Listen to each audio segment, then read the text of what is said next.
Pernahkah kalian melihat berita seperti ini?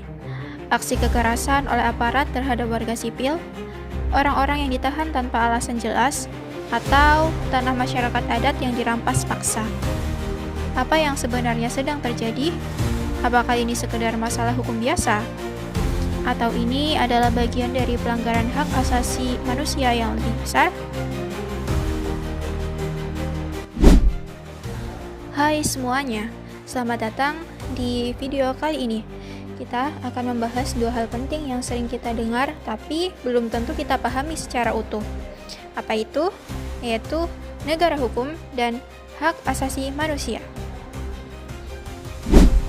Apa perbedaannya, apa contoh-contoh nyatanya, dan bagaimana dampaknya terhadap kehidupan kita sehari-hari?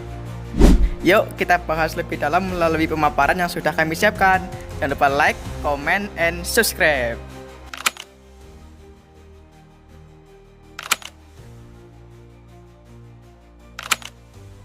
Pengertian negara hukum.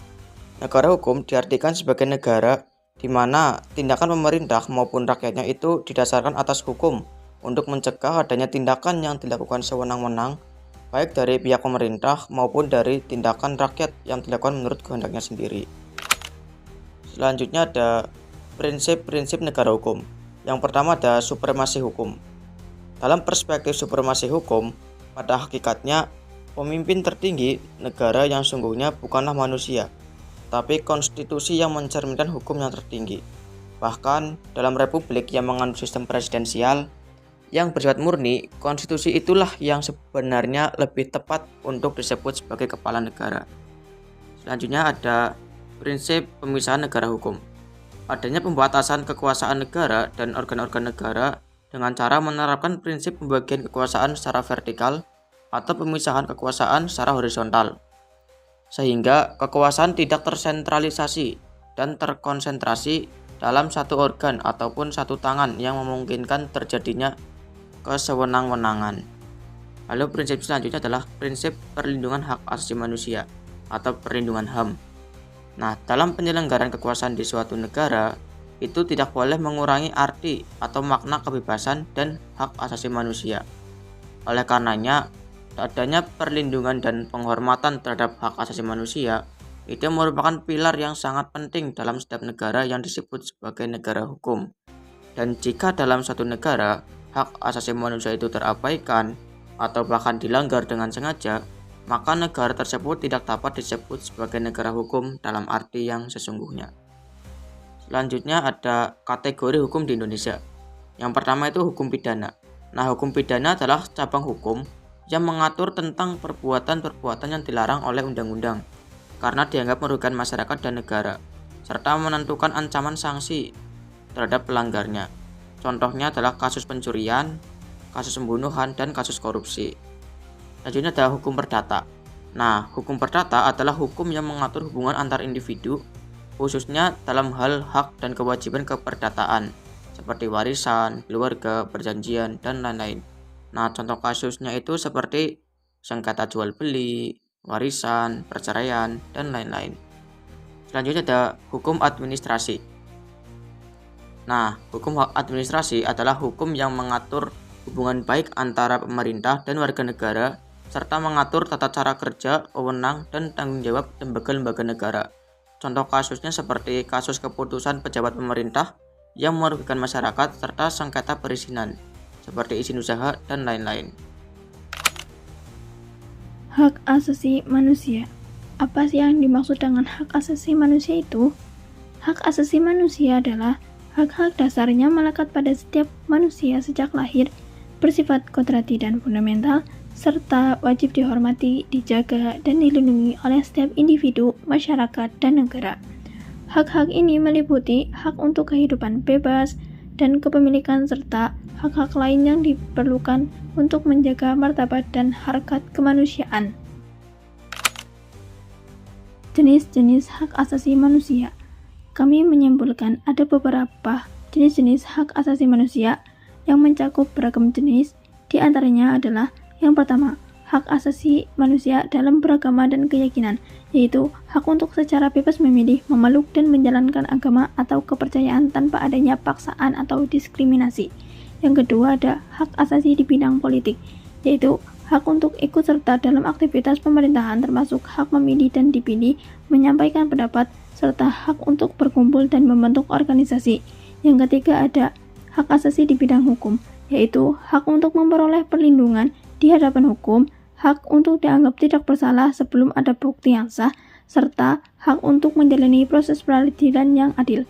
Yang keempat ada hak asasi pribadi, yaitu hak untuk mempertahankan hidup, hak atas kebebasan individu, hak atas keamanan diri, hak menjaga privasi, dan hak atas status kewarganegaraan.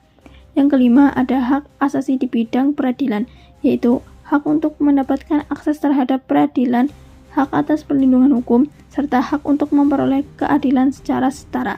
Yang keenam ada hak asasi sosial dan budaya, yaitu hak untuk mendapatkan pendidikan, mengembangkan budaya, hak atas pelayanan kesehatan, serta hak untuk memperoleh pekerjaan dan upah yang layak.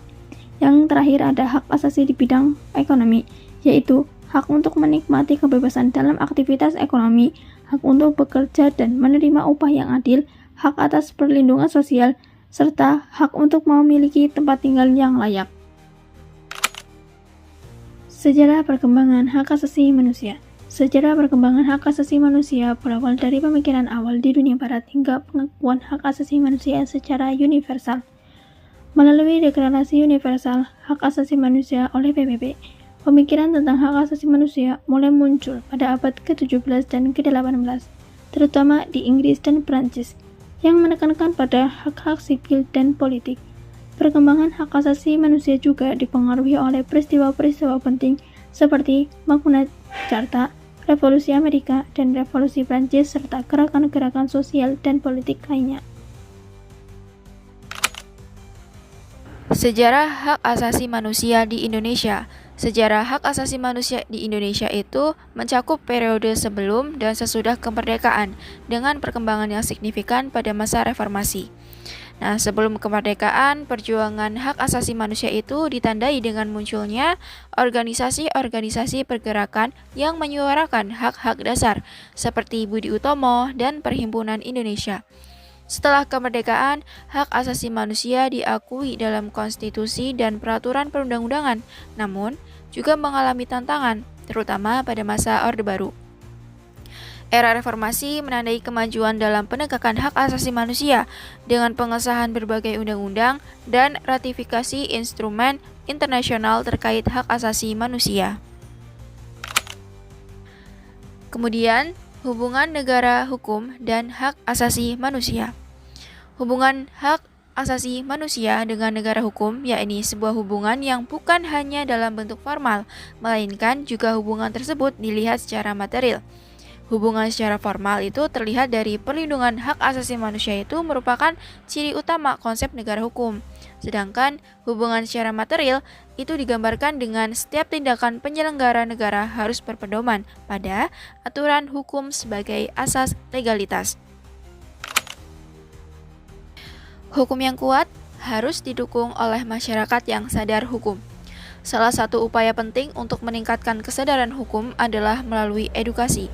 Di sekolah, materi hukum mulai diintegrasikan dalam kurikulum untuk membentuk pemahaman sejak dini.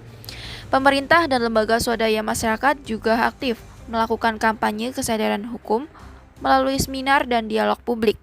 Tak kalah penting, media sosial dan berita berperan besar dalam menyebarkan informasi hukum secara cepat dan luas. Jadi kesimpulannya, konsep negara hukum dan hak asasi manusia itu memiliki keterkaitan yang sangat erat, di mana negara hukum menjadi fondasi penting bagi penegakan dan perlindungan hak asasi manusia. Dengan prinsip-prinsip seperti supremasi hukum dan perlindungan konstitusional, negara hukum memastikan bahwa hak asasi manusia diakui dan diimplementasikan secara efektif dalam praktek penyelenggaraan negara. Itulah pemaparan kami tentang negara hukum dan hak asasi manusia. Semoga bisa menambah kesadaran kita bahwa hukum bukan sekedar aturan, tapi pondasi kehidupan berbangsa. Ingatlah, hukum tidak pernah mati. Ia hanya menunggu untuk ditegakkan oleh mereka yang peduli. Mari bersama menjadi bagian dari masyarakat yang sadar hukum dan menjunjung hak asasi manusia. Terima kasih telah menyimak. Sampai jumpa di video berikutnya.